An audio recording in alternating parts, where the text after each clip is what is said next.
अस्सलाम वालेकुम हमारी प्यारी सी यूट्यूब फैमिली में करते हैं खैर से आपकी दुआ से अल्हम्दुलिल्लाह की खैर से। तो गाइस देखें आज हम लोग आलू की रेसिपी बनाने लगे हैं। आज आलू की टिक्की हैं, तो आज हम न्यू रेसिपी बना रहे हैं। तो आज आलू की टिक्की हैं। तो देखें मैंने आलू बॉईल कर लिए हैं, बारीक बारीक मिर्चें इसमें, और ये देखें प्याज काट के, तो इसमें मैंने हल्दी मिर्च नमक मसाले, तो गरम मसाला, साबुत गरम मसाला, तो साबुत धनिया वगैरह, और इसमें साथ ही अदरक पाउडर, सब चीज़ें मैंने मिक्स की हैं। अचार गोश्त की है इसमें, तो इसको मैंने अच्छी तरीके से मिक्स करना है, हल करना है।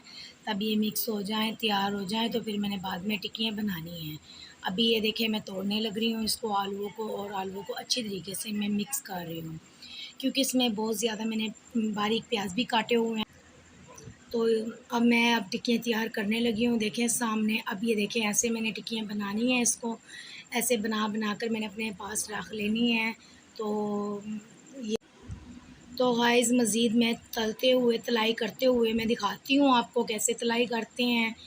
तो चलिए आप, तो गाइस देखिए मैंने बिल्कुल तैयार कर ली हैं टिक्कियाँ। अब मैं बेसन का मसाला तैयार करती हूँ, वो आप लोगों को मज़ीद दिखाती हूँ। इसमें मैंने हल्दी पाउडर, तो मिर्चें और पिसा हुआ गरम मसाला, तो इसमें मैंने साथ ही मैदा डाला हुआ है, बेसन डाला हुआ है, और नमक डालते हैं हंसपे ज़ायक़ा। तो अब इसको अच्छी तरीके से हल करते हैं।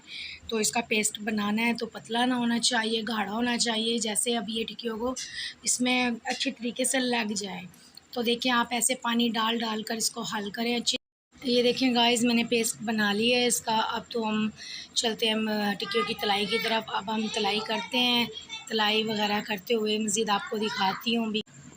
गाइस ये देखिए मैं अभी टिक्कियाँ उठाती हूँ, पेस्ट में लगाती हूँ, तो ये बना हुआ, तो इसमें मैं अब चूल्हे पे मैंने रखी हुई हैं। ये देखिए बनाने के लिए ये ऐसे बनानी है, तो हल्की आंच होनी चाहिए, तेज़ नहीं होनी चाहिए। तो गाइस देखिए आज तो मैं हल्की हल्की उस पर बनाने लगी हूँ। तो काफ़ी देर हो चुकी है, तो इसीलिए मैंने कहा चलो अब बनाती हूँ, क्योंकि गरम गरम अच्छी लगती हैं, ठंडी नहीं अच्छी लगती हैं, क्योंकि बाज़ औक़ात ऐसा होता है ना, तो काफ़ी देर हो जाती है बनाने में। तो अब ये देखिए हम इसको अब चम्मच के साथ हमने ये टिक्कियाँ देखिए ऐसे लाना है इसको अच्छी तरीके से। तो ऐसे हम लोगों ने पलटना है इसको, पलटने के बाद तो इसको मज़ीद दिखाते हैं आपको। देखिए कितनी खूबसूरत माशाल्लाह ये रंगत बन गई है। ये देखें आप लोगों के सामने, तो जलाना मत इसको, तो हल्की हल्की आँच पे बनाते रहना है। तो अब इसको पेस्ट बने हुए को उतारते हैं और मज़ीद आपको अब दिखाते हैं। तो अब ये डिश में लगाएंगे प्लेट में, तो फिर आप लोगों को मज़ीद हम लोग दिखाते हैं। ये देखें अब मैं प्लेट में निकालने लगी हूँ इसको। ये देखें ऐसे बन गई है माशाल्लाह। ये देखें कितनी खूबसूरती में आज की हमारी रेसिपी है। आज की हमारी रेसिपी देखें बिल्कुल तैयार हो चुकी हैं। तो गाइस देखें साथ मैंने पुदीने की चटनी की है इसमें, तो साथ हमारी टिक्कियाँ लेते हैं इजाज़त। मिलते हैं नेक्स्ट वीडियो में, तब तक के लिए अल्लाह हाफ़िज़।